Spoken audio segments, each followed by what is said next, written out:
In a quiet California neighborhood, nestled between identical homes and a friendly sidewalks, lived a family with a secret so dark it shocked the world. The Turpins, a name now forever tied to cruelty, control, and captivity. For years, 13 children were trapped inside their own home, starved, shackled, and silenced. This is not just the story of child abuse. It's an unraveling of a self-made cult built by two people who believed they were above the law. David and Louise Turpin told friends and neighbors that they homeschooled their children. They posted family photos on social media, smiling, coordinated and almost too perfect. They took trips to Disneyland. They renewed their wedding vows again and again, but none of it was real.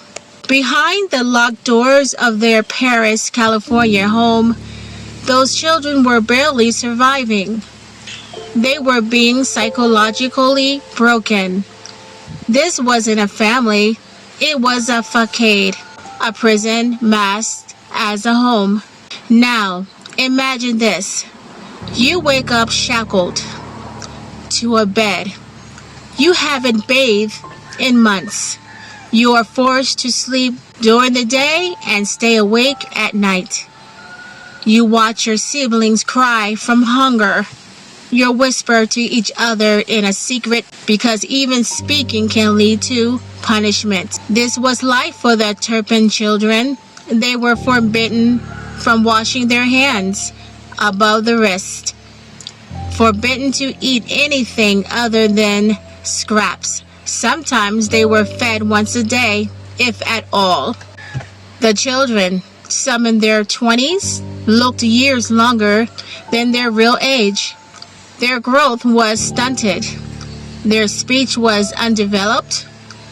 Most had never been to a doctor or dentist in their entire lives. And all the while, David worked as an engineer, bringing home a paycheck. Louise stayed home and spent thousands of dollars online. None of that money was spent on their children. Louise and David Turpin created a cult-like environment where they were the center, the rulers, the gods. The children were taught to fear the outside world.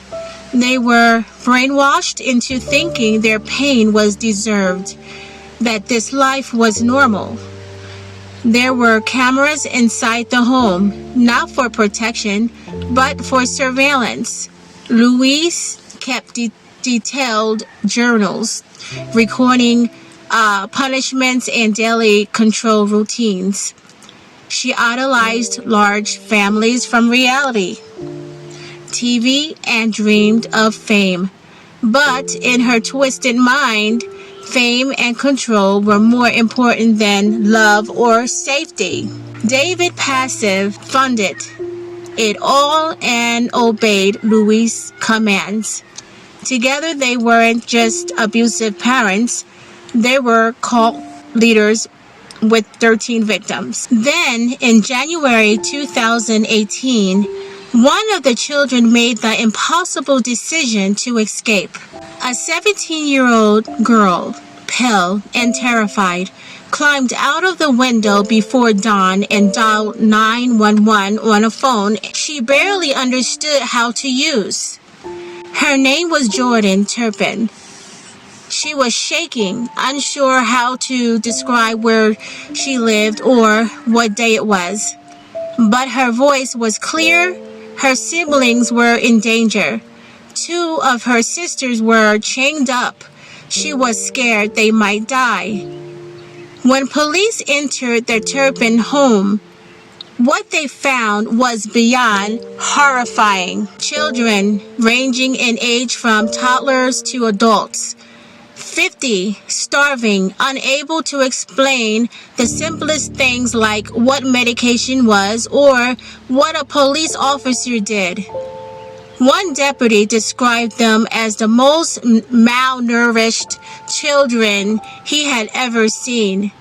Jordan's escape didn't just save her, It saved them all. David and Louise Turpin were arrested that day.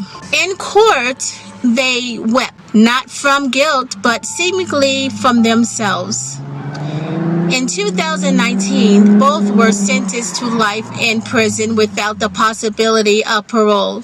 The world believed justice had been served, but what followed wasn't the happy ending many hoped for. Many of the Turpin children were placed into foster care, and unbelievably, some were abused again. Reports emerged that a few of them were starved, sexually assaulted, and financially exploited while under state supervision. The very system that was supposed to protect them had failed again. The horror didn't even end with their rescue.